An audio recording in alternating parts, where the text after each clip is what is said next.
The distance from Jerusalem to the Kebar River in Babylon is roughly 500 miles. For the Israelite captives forced to make the trek, it was a journey into profound physical and cultural isolation. In the year 593 BC, precisely 5 years into King Jehoiakim's captivity, a man named Ezekiel turned 30. By Israelite law, this was the mandated age to enter the priesthood. Instead, he was trapped in a foreign empire. At the time, the prevailing theological framework dictated that a deity's presence was strictly territorial. For the Israelites, God's authority and presence resided statically inside the Holy of Holies, deep within the Jerusalem temple. Ezekiel was trained for a life of service in that specific building. Being displaced 500 miles from the temple meant, by the logic of the ancient world, being entirely cut off from God. This physical displacement created a massive ideological vacuum for the captives. Ezekiel was forced to confront a terrifying question: does God's jurisdiction actually end at Israel's borders? Suddenly, the environment over the Kebar River shifts. A massive, violent storm front rapidly approaches from the north. Inside the weather event, a towering cloud pulses with internal lightning as fire flashes back and forth within the storm itself, radiating a blinding amber glow.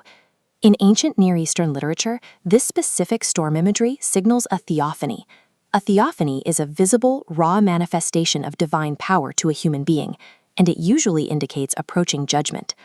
A priest from Jerusalem expected quiet, orderly, and highly static rituals in a stone building.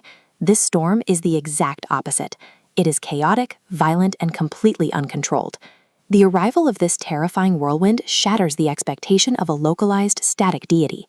God is actively invading foreign territory with overwhelming force.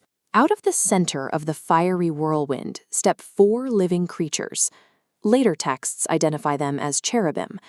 Cherubim are a high-ranking order of angelic beings, often associated with guarding the holiness of God. Their anatomy is a highly complex composite. Every single creature possesses 4 distinct faces: a man, a lion, an ox, and an eagle. These faces carry heavy symbolic weight, representing the pinnacle of all earthly creation. The human face embodies intelligence. The lion represents wild majesty. The ox signifies domestic service and endurance, and the eagle captures transcendence and speed. Their movement is terrifying and entirely unified. They dart rapidly like lightning. They never turn their bodies to change direction. They simply move straight forward, directed entirely by the Spirit. Because these composite beings represent all major domains of creation, their perfect unified movement proves a point. Every earthly domain and living thing is completely subordinate to and synchronized with God's will.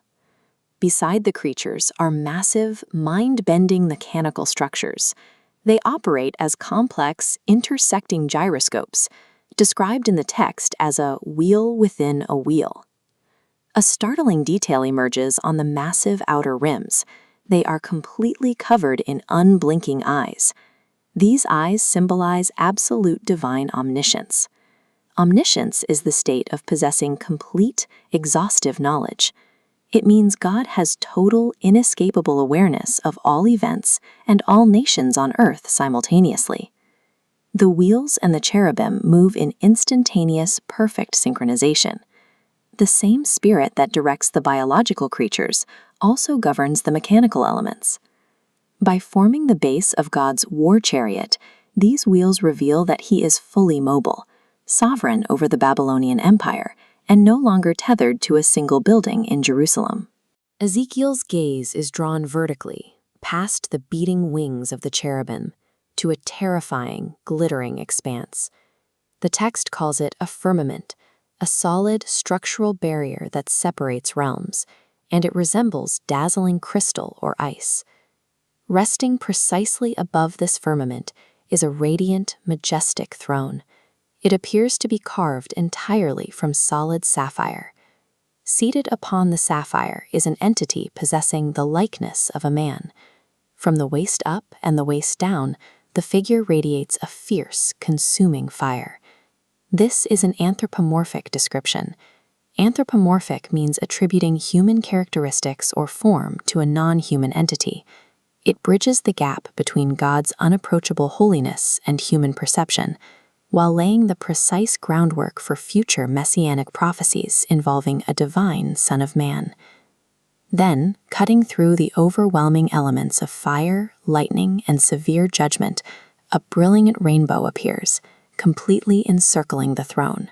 This specific visual directly recalls the covenant made with Noah in the book of Genesis. It serves as a guarantee that even as God moves in terrifying wrath, his historical promises of mercy remain perfectly intact. Ezekiel's initial crisis is entirely resolved. The vision proves that God's presence cannot be contained by political borders or temple walls. He is universally sovereign, inescapable in his judgment, and relentlessly present with his people, even in their darkest moments of exile.